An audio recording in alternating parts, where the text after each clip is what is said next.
You are never too low for the hand of God to lift you back up. You have an amazing 3 minutes to change your life.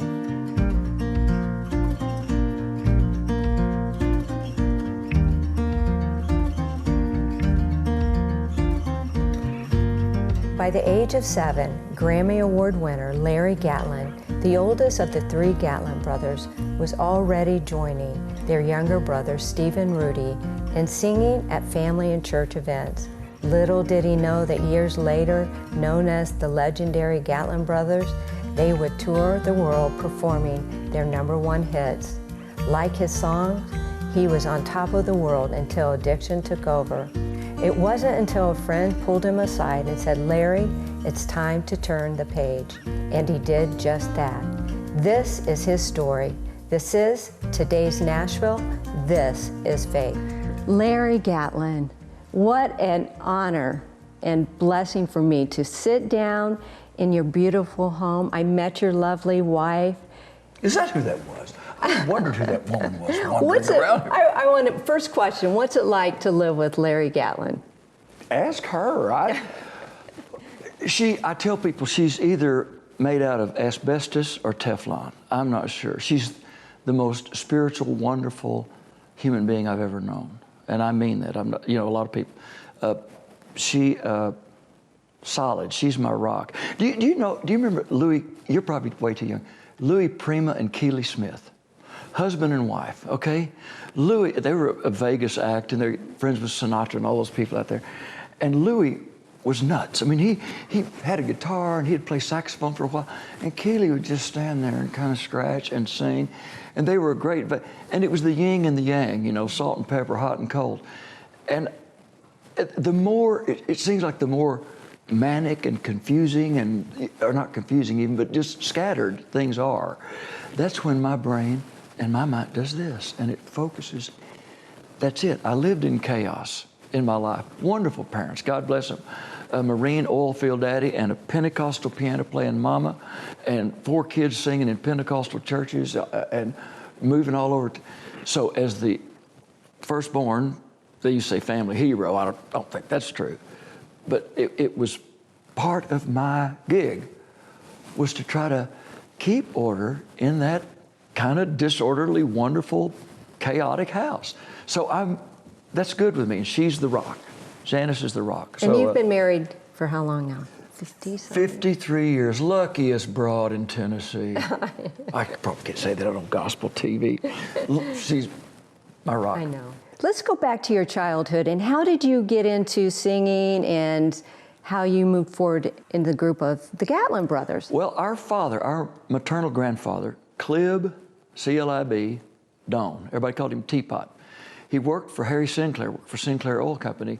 And back in the 20s when the Teapot Dome scandal, the oil dome out in Wyoming, one of the great, huge first big scandals, he worked for Harry Sinclair, and Sinclair Oil Company was involved. Everybody started calling him Teapot. So we all called him Papa, the grandkids, but he was a great singer. They had what they call singing conventions. You'd go to church on Sunday morning, have the service. They call it all day singing and dinner on the ground. After the first church service, they'd go for an hour or two, spread a quilt or a blanket or something. They had brought food, chicken, stuff with them. They'd eat, take a little nap, go back in, and they'd pass out songbooks from the Stamps Baxter Music Company. Stamps Baxter put out a new songbook every year with Albert E. Brumley and C.C. Stafford, these old, "I will meet you in the morning, I'll fly away," And they were what they call shape notes. They're not like just regular quarter, half.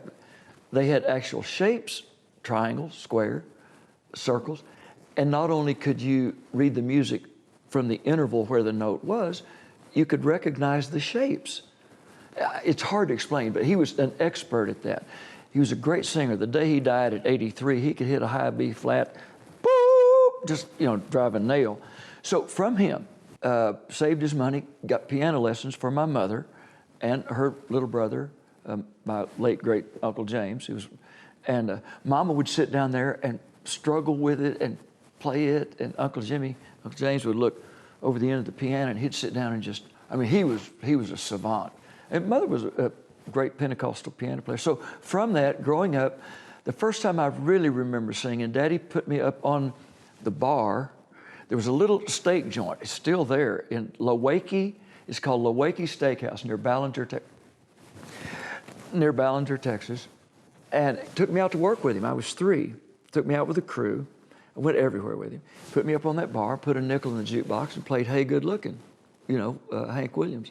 And I sat there and played it. And when the brothers came along, we loved gospel music, the old Blackwood Brothers. That was Elvis's favorite group from Memphis, and the Statesman Quartet from Atlanta. Those became my first heroes.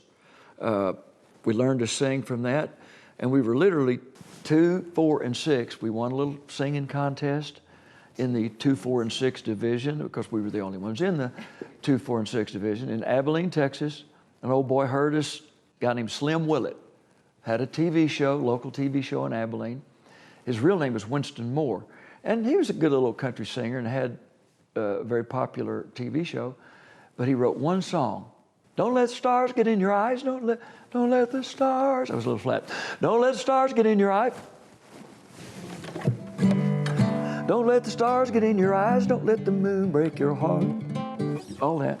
So we on there and just started singing around in churches. I've never known anything else. People say, do you get nervous? I said, no, I get excited.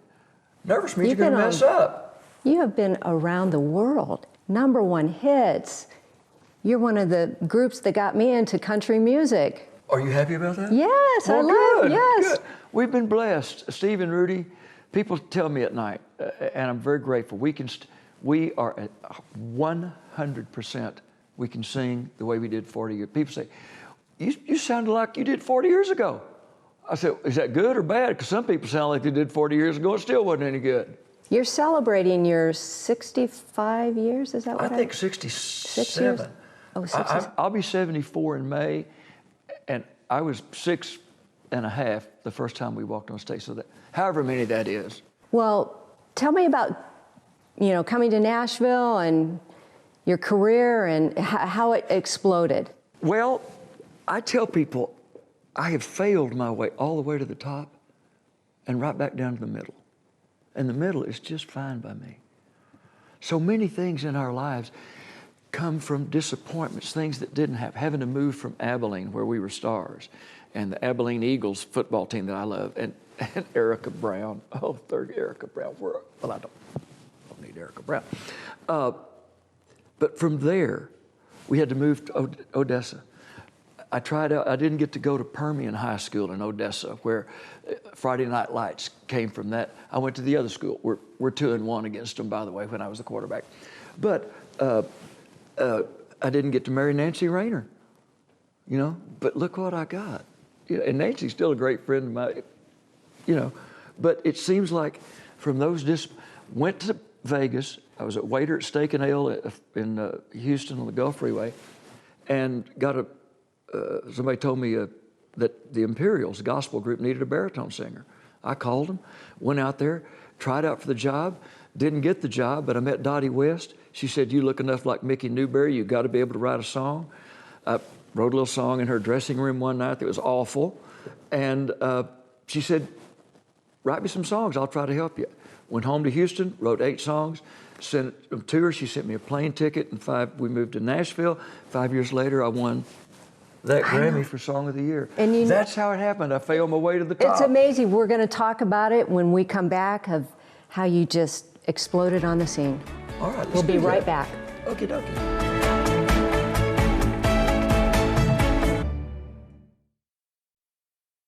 Larry, let's talk about your Grammys, your awards, your music. Okay. What was your first Grammy? Well, little story. You wouldn't have thought it, would you? Little story about it. I was in Chicago. We had a couple of records, Sweet Becky Walker, 2, 3 little things on Monument. And they had, kind of broken into the charts a little bit. On my way from O'Hare, from in a cab to O'Hare Airport from the little gig, I said, Larry, what do you need? Y'all need something. What do you do? What do you do this about? I said, harmony.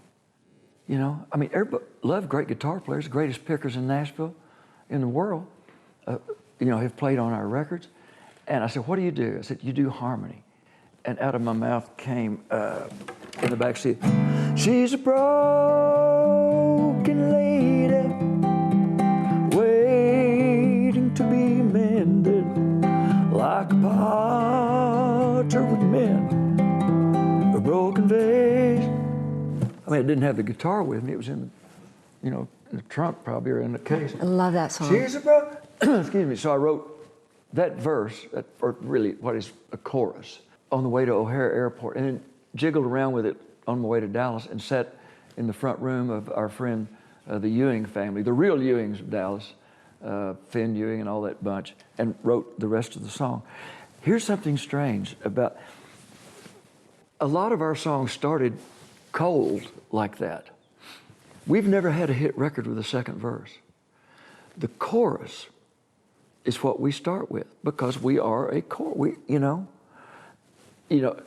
She's a broken, all the gold, I don't want to cry. They start with that, and that features the Gatlin brothers' harmony.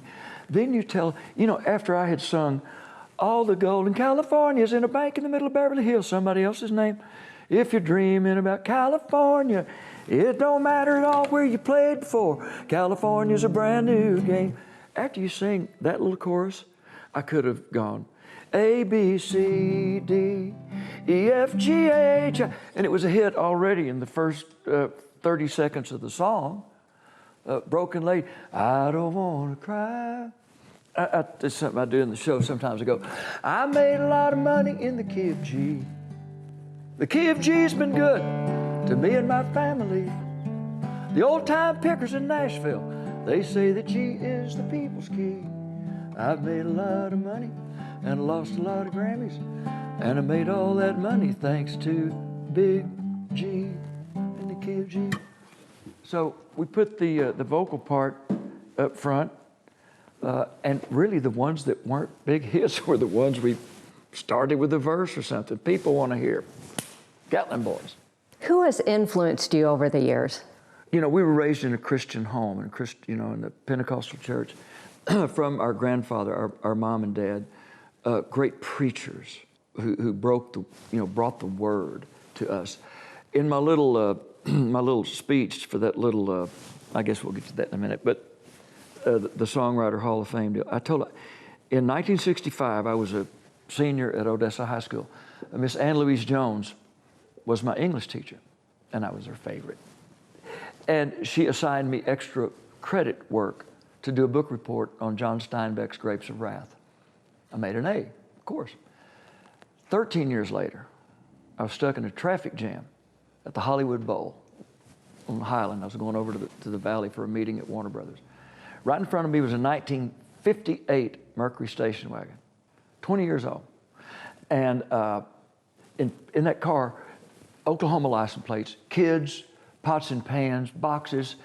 I have no internal dialogue. It's all here. I talk to myself, usually in perfect iambic pentameter. Oh, pardon me, thou bleeding piece of earth, that I am meek and gentle with these butchers. Tomorrow and okay. Anyway, I was sitting there, and I said out loud, dear Lord, Larry, look at these poor Okies coming out here trying to make a living. Pots and pans. I said, look at them. They look like the Jode family from Grapes of Wrath. Good Lord, they're going to find out all too quickly that all the gold in California is in a bank in the middle of Beverly Hills in somebody else's name. Took the Hertz rent-a-car slip, the pen, all the gold in California is in a bank in the middle of Beverly Hills, somebody else's name. Went on to my meeting, got out of my meeting, into the rent car at 5:07. I knew I had to leave at 5:15 to get to my other meeting. So I said, Larry, you got 8 minutes. And I took that and I wrote all the gold and wrote the song in 8 minutes. Went back, sang it for the brothers. We recorded it, and 6 months later, it was the #1 country song in the world. Thank you, Miss Ann Louise Jones. See, if I didn't know about John Steinbeck and the Grapes of Wrath, that would not have happened. So when people ask me, how do you write songs, or how do I become this? I said, read. William Faulkner said, read trash, read everything, so you know what it looks like on a page and what it sounds like when you recite it. So for the preachers, teachers, parents, but especially those teachers, to Johnny Cash, to Chris Christopherson, who I think is the greatest wordsmith in the English language since William Shakespeare. He's written things, poetry, that's otherworldly. His favorite, he was a William Blake scholar and taught Blake at college at Oxford at West Point. So Mickey Newberry, Willie, Roger Miller, Dottie West. Dottie, when she brought me here, she introduced me, put me into that pantheon, as it were, of incredible songwriters. So I stand on tall shoulders. Do you carry a pen with you all the time? I carry a Blackwing 602 pencil. I fly a lot of Sunday mornings home from something, and I was reading the New York Times book review, which, as an aside, is the only reason I read the New York Times, except to find out what the enemy's doing. So William Steinbeck, his son, said the first thing that he remembered growing up was being awakened to the sound of his father sharpening 100 brand new Blackwing 602 pencils. Well, I had to have some because before that I had done it just whatever I could find. So I love those pencils. Ernest Hemingway used those pencils. Stephen Sondheim. In the Glenn Miller story, when he redoes those arrangements on Moonlight Serenade, he's using a Palomino Blackwing 602 pencil. I'll show them to you after a while. I will. Give you some. They're wonderful. I'll My motto is, I hope you never get writer's block, but if you do, I believe there's something mystical about a Blackwing 602 pencil gliding over a piece of unlined white paper. Well, you know, I read too that somebody in your life told you that, Larry, it's time to turn the page. And we're going to talk about that when we come back.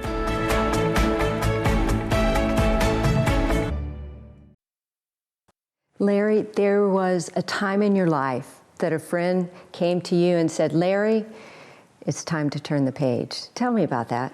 The late, great Coach Darrell Royal, the Jefe from University of Texas. We played a lot of golf together, and he was a wonderful, mystical man. And it had happened one night. I came out of the men's room. We were at some golf tournament or something, and had a little white powder there on my nose. And he told me, Cowboy, you got a little something there, you might ought to go. So I fixed that, and later we were playing golf, and I came to Darrell and said, I got some problems. How am I going to fix this? And he talked to me like a father would or a big brother. And he said, Larry, I've never had any trouble turning the page in my life to see what the next page. He told me that. He later, he didn't send me to a treatment center. He didn't send me. He took me. I was in Nashville. I met him in Dallas. We flew out there to Dr. Joe Persh in the care unit. Well, a few years later, I don't know time frame. Time is just one big thing to me, doesn't really mean much. We were playing golf with a young actor, and we were talking about that, and somehow the conversation turned around to that deal, to that whole alcohol drug thing, and Darrell and I kind of relayed the story to this young upstart actor. Well, a couple of years ago, somebody called me, texted me or something, said, we think Matthew McConaughey's talking about you in his book. And I said, I hope so. So I think it's page 274, I don't know. And he just, Matthew, and I'm listening to it on the audio book, and you got to get it. I will. It is a movie. He is a star. More than that, he is an actor, an elocutionist. It's wonderful. It says, well, there was this country star. We'll just call him Larry. I mean, it's just perfect. So when I found out about it, I got in touch. I said, and he didn't mention my last name. He honored that. I said, put my name in there, man. You're going to sell a jillion of those things. I need the publicity. So we've laughed about it, and I talked to him. What do you do? Zoom, boom? What do you do when you call somebody? And Zoom. FaceTime. Yeah, all that stuff. FaceTime, right. So he's a wonderful guy, great actor. And the book, I mean, you talk about William Faulkner. In one line, it's Faulknerian, and in the next, it's Hemingway-esque. It's very, very unadorned, like Hemingway wrote, the iceberg theory. He didn't say it was really very hot. He just said it was hot. But God has done amazing things in your life, and you were singing the national anthem at one ball game. Well, a ball game. A ball game. 1989, Candlestick Park. I was standing on the first baseline talking to Mike Lupica, the sports writer for the New York Post, Daily, forgotten. And the earth started kind of trembling. We heard this little, and we thought it was the airplane It's the coming World over. Series, wasn't it? It was the World Series, '89 in Candlestick. So Loopy says to me, he said, Gatlin, airplane is supposed to make the ground shake. I said, that isn't that airplane, baby. We're in one. That was at 5:04 when the quake hit. We were supposed to sing the anthem. Steve and Rudy and I were supposed to sing the anthem at 5:08. So all hell broke loose. We had to stay in San Francisco for 4 or 5 days. The airports were all closed. And we came back 2 weeks later, sang the anthem. They started because it was before the game ever started. And let me say this right now. I'm in the Songwriters Hall of Fame and all. I'm grateful for that. I would not have made all that money in the key of G. We made it together. They are my two best friends. When people come up and say, boy, you really did sing well. And I have trouble even as an English major with well or good. I sang well, I sang good, I played golf well. Anyway, I say, I better sing well, or I better sing good, whichever one it is, because those two are going to sing good or well. We can still hit the notes. I'm grateful for them. We've had a wonderful career for which we're very grateful. Where is God taking you now? I've written a new song. I don't know. You never. No, that ain't my job. That's his. Actually, it's her job. I think God's a woman because y'all are a lot smarter and tougher and wiser and, than we are. And y'all are you're the creationists. Come on. So that's just a little aside. I've written a new song. And we haven't had a hit record in 30, 35 years. That's the way of the world. Johnny Cash didn't have a lot of hits after, the first 20 years of his career. Vince Gill and I have talked about that. That's just what it is. So F. Scott Fitzgerald said, in American life, there are no second acts. And it rarely happens that someone who's had a huge career and then it kind of goes, very rare. So it dawned on me one day, Larry, don't worry about the second act. You're still in the first act. Take care of that. So I wrote a song this evening. What's the key? Amazing, amazing, amazing. What happens to you when you find out what just the right 3 minutes can do? We had the right 3 minutes a bunch of times in our life, for which we're grateful. The first one being Broken Lady. And so we have ideas for, and it tells a story, that's the wrong key. From nothing, let's get in that key, I won't even play. From nothing to everything in no time at all. 1 minute I was sitting all alone, staring at my cell phone, praying that the right somebody might call.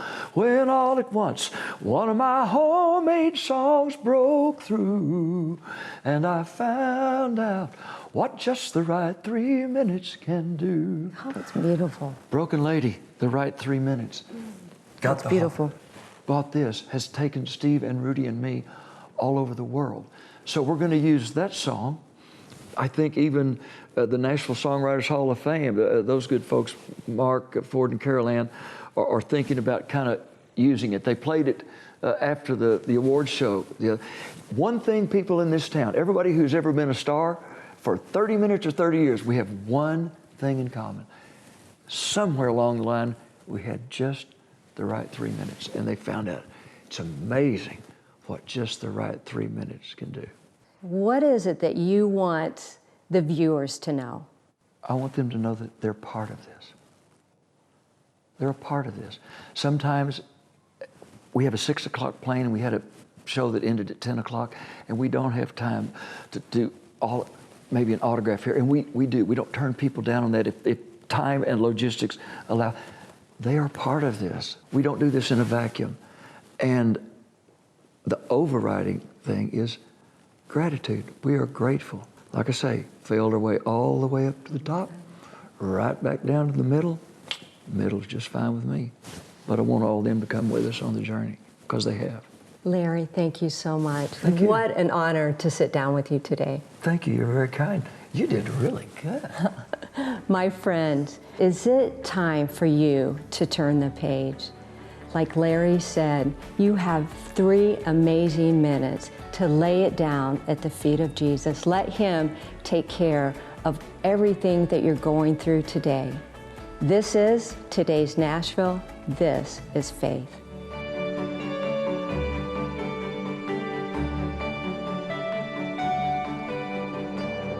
Cornerstone Television wishes to thank all our faithful viewers whose consistent prayers and financial support have made this program possible.